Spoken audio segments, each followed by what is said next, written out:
3 خصلتیں بیان ہوئی ہیں. پہلی خصلت کیا ہے؟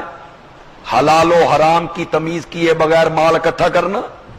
ایک خصلت. مصیبت آ جائے تو جزا فضا کرنا. دوسری خصلت. اور مال آ جائے، پیسہ مل جائے، خوشحالی ہو جائے تو پھر اس میں کنجوسی کرنا. اللہ ہمیں ان تینوں خصلتوں سے محفوظ فرمائے کہ ہم میں یہ خصلتیں نہ ہوں. مصیبتوں میں صبر کرنے والے ہوں.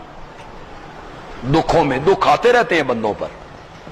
تلک الایام نداولها بین الناس. یہ دن تو ہم لوگوں میں پھرتے رہتے ہیں. کبھی خوشحالی آ گئی، کبھی بدحالی آ گئی، کبھی اچھے دن آ گئے، کبھی برے وقت آ گئے. اس میں حوصلہ، صبر کرنا. اور اگر بھلائی مل گئی، دولت، پیسہ، عزت، اقتدار، عہدہ، تو پھر اسے صحیح استعمال کرنا. اس میں کنجوسی نہ کرنا، اس میں بخیلی نہ کرنا. الا المصلین، مگر نماز پڑھنے والے لوگ ایسے نہیں ہوتے. الا استثناء ہے پیچھے سے. عام لوگ ایسے ہوتے ہیں، ان میں یہ 3 خصلتیں ہوتی ہیں، مگر نماز پڑھنے والوں میں یہ خصلتیں. معلوم ہوتا ہے نماز جو ہے نا، یہ بندے کو بدلتی ہے. ان الصلاۃ تنہا عن الفحشاء والمنکر. بے شک نماز برائیوں اور بے حیائیوں سے. تو جو نماز پڑھنے والے لوگ ہیں نا، ان میں یہ خصلتیں نہیں ہیں. اور کچھ مفسرین نے اللہ کا استثناء بنایا ہے بے عذاب واقع سے. تو بڑا معنی خوبصورت بن جائے گا. یہ عذاب جو مانگ رہے ہیں نا، یہ عذاب واقع ہونے والا ہے. الا المصلین، مگر نماز پڑھنے والوں پر یہ عذاب واقع نہیں ہوگا. استثناء اس سے بنا لیا گیا. الا المصلین، مگر نماز پڑھنے والے. الذین هم علی صلاتهم دائمون، جو اپنی نمازوں پر ہمیشگی کرنے والے ہیں. یہ نہیں کہ کبھی پڑھ لی، کبھی وقت پہ پڑھی، کبھی بے وقت پڑھ لی. نہ، نمازیوں سے مراد وہ نمازی ہیں جو بلا ناغہ التزام رکھتے ہیں، دوام، ہمیشگی. والذین فی اموالہم حق معلوم للسائل والمحروم، اور وہ لوگ،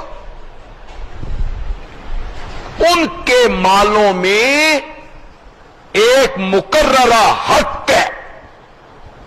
للسائل، مانگنے والوں کے لیے، والمحروم، اور نہ مانگنے والوں کے لیے. سبحان اللہ. ظاہر بات ہے زکوٰۃ تو مراد ہو نہیں سکتی، سورت مکی ہے، اور زکوٰۃ کا حکم ہجرت کے بعد اترا، تو زکوٰۃ تو مراد نہیں ہو سکتی اس مال کے. والذین فی اموالہم حق معلوم، تو یہاں سے مراد وہ حق ہے جو لوگوں نے، نیک لوگوں نے، اچھے لوگوں نے اپنے مال میں مقرر کیا ہوا ہے کہ اتنا حصہ ہم غریبوں پر، مسکینوں پر، فقیروں پر، غریب رشتہ داروں پر، اہل محلہ پر، طلباء پہ، مسافروں پر ہم خرچ کریں گے. حق سے مراد وہ حق ہے. سائل، مانگنے والا، جس نے ہاتھ پھیلا دیا، مانگ لیا، غریب آدمی ہے، مانگ لیا. اور کچھ لوگ ایسے ہوتے ہیں جو مستحق ہیں، آمدن اتنی نہیں جس سے گھر کا گزارا چلے. کوئی مصیبت آ گئی، علاج کے لیے پیسے نہیں، مکان ہے، سفید پوش ہیں، کوئی مصیبت آفت ٹوٹ پڑی،